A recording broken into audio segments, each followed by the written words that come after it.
Sanjay Sagar, the Joint Managing Director and CEO of JSW Energy, joins us on the phone line from New Delhi to talk about that. Sanjay, good morning. Just take us through, the kind of pressure points that you faced this quarter and what you expect for the second half of the year. Good morning, but I think there is some confusion somewhere. JSW Energy has still not announced its results for the quarter. We'll be doing it on the 28th. Oh, so you're either confusing us with some other company.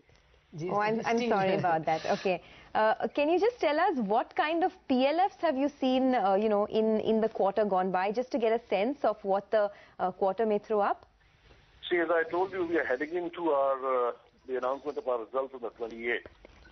So I don't think it will be appropriate for me to talk about the Q2 at this stage, because I'm in. Okay. I'll be announcing the results on the 28th. At this stage, it's not possible for me to give you any information which is related to results. Can you just give us some qualitative statements then on what the power demand has looked like in the last couple of months? Well, the power demand continues to be subdued. There has not been any significant change over the last 5-6 months. We continue to see it to be petered down. And I don't see the power demand picking up unless the restructuring package of the Discom which the government is pursuing very hard comes through and gets implemented. What are you hearing though from the Discom or from the government circles? Is it close by? We were told that the cabinet note will be ready and placed before the cabinet by the month end. So do you think second half could see some PPAs at least being put on the notice? Lata, I've also heard exactly what you've heard, that the cabinet note is ready and to be put up before the cabinet for its consideration. But, we really can't expect magic to happen, that the cabinet approves the package and suddenly the states start shooting PPAs out. It'll take some time for it to sort of have its impact on the ground. Maybe I would give it about anything between 6 to 8 months after the package has been approved and put into place. The impact will start coming after that. Through March, April, May, we saw the IIP electricity numbers showing negative 1%, rather dismal numbers. But at least when they last came out in August, it showed 5.6%.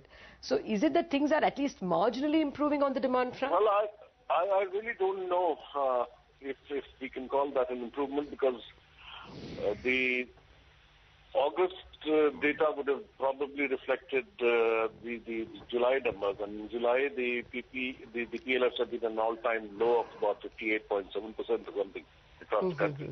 Okay. So they continue to be dismally low. Okay. What's the there was a tariff order on Barmer.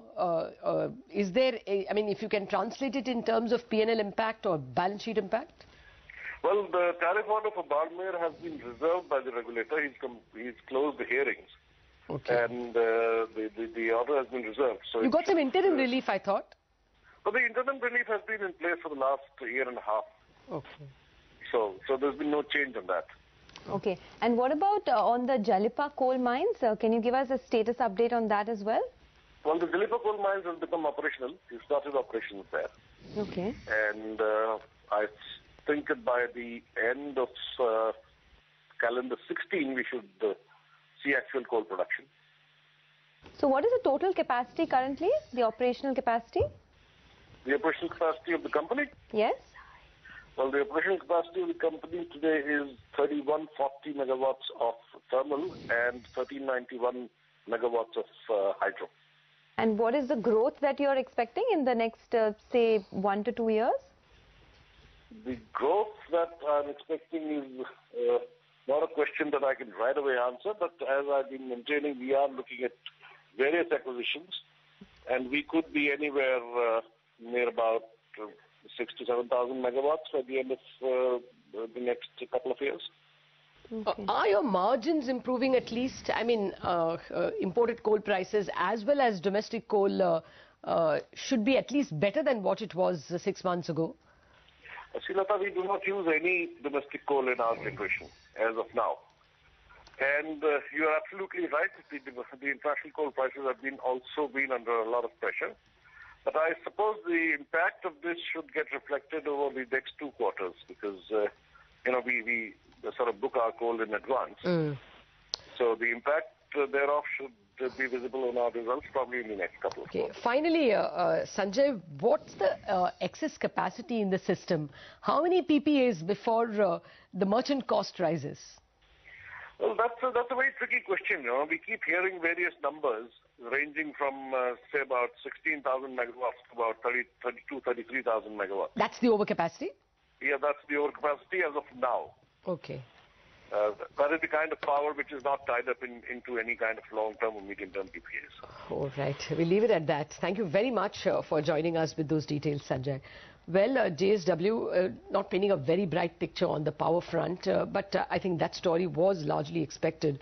I was only hoping that their IIP 5.6 was pointing to something better.